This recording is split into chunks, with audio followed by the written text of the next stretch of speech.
నారాయణగూడలోని మాడపాటి హనుమంతరావు పాఠశాలలో సావిత్రిబాయి పూలే జయంతి కార్యక్రమం జరిగింది. ఎంపీ బీజేపీ పార్లమెంటరీ బోర్డు సభ్యులు డాక్టర్ లక్ష్మణ్ అక్కడ టీచర్లను సన్మానించారు.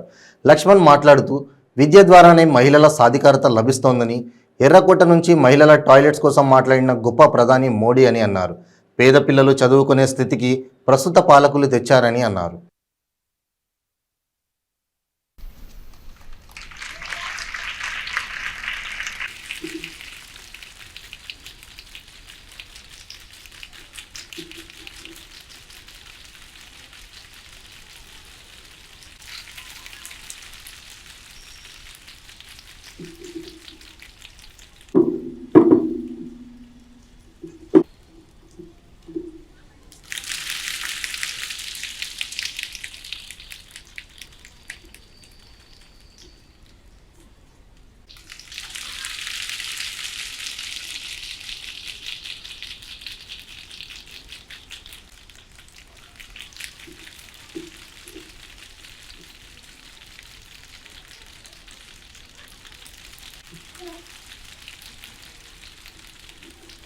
నాకు తెలిసి 400 చిలుపు ప్రభుత్వ పాఠశాలలు టీచర్ లేక, సబ్జెక్ట్ టీచర్స్ లేక, కొత్తగా వాలంటరీ వ్యవస్థ తీసుకొచ్చారు. వారికి సకాలంలో జీతాలు లేవు.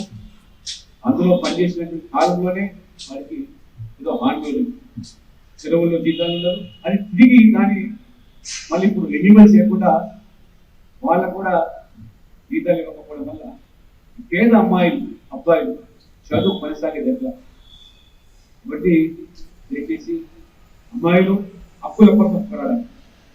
కనీస విద్య మన హక్కు. రైట్ టు ఎడ్యుకేషన్ యాక్ట్ తీసుకొచ్చిన తర్వాత కూడా మన రాష్ట్రంలో ఇవాళ ఫ్రీ ఎడ్యుకేషన్, ప్రైవేట్ కార్పొరేట్ విద్యా సంస్థలు కూడా కనీసం 25% ఎస్సీ, ఎస్టీ, బీసీ విద్యలకు ఇవాళ ఫ్రీ ఎడ్యుకేషన్ సదుపాయం కల్పించారు. కానీ ప్రభుత్వ ప్రాధాన్యంలో విద్య అనడానికి చోటు లేదు. అందుకని మహిళల యొక్క హక్కుల కోసం నిజంగా సాధికారత సాధించాలంటే చదువు కావాలి. ఆర్థికంగా నిలదొక్కుకోవాలంటే వారు విద్యావంతులు కావాలి. ఇవాళ మన ప్రియతమ ప్రధాని నరేంద్ర మోడీ గారు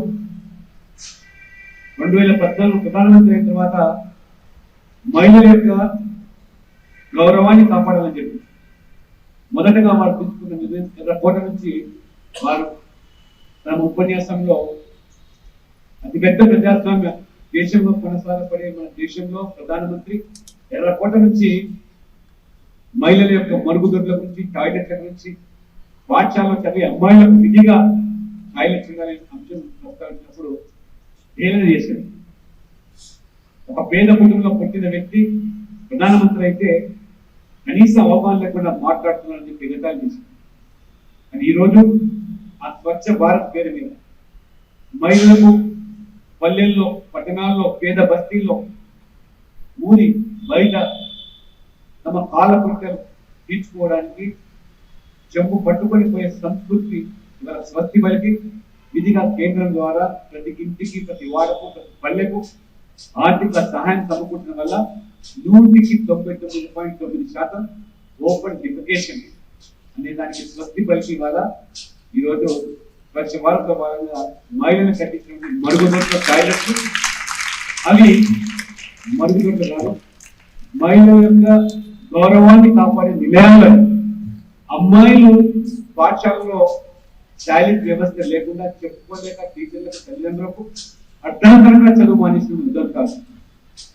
అటువంటి పరిస్థితి నుంచి ఇవాళ విధిగా ప్రభుత్వం ఆయా రాష్ట్రాల సహకారం లేకపోయినప్పటికీ కూడా సిఎస్ఆర్ పేరు మీద విధిగా ప్రతి ప్రభుత్వ పాఠశాలలో టాయిలెట్స్ అనేది అమ్మాయిలకు, అబ్బాయిలకు విధిగా కల్పించాలని ఆదేశాలు ఇవ్వడంతో ఈరోజు కనీసం ఈ ప్రభుత్వ పాఠశాలలో, ప్రతి పాఠశాలలో మరి టాయిలెట్స్, మరి అదే రకంగా వాళ్ళ ప్రొటెక్టెడ్ వాటర్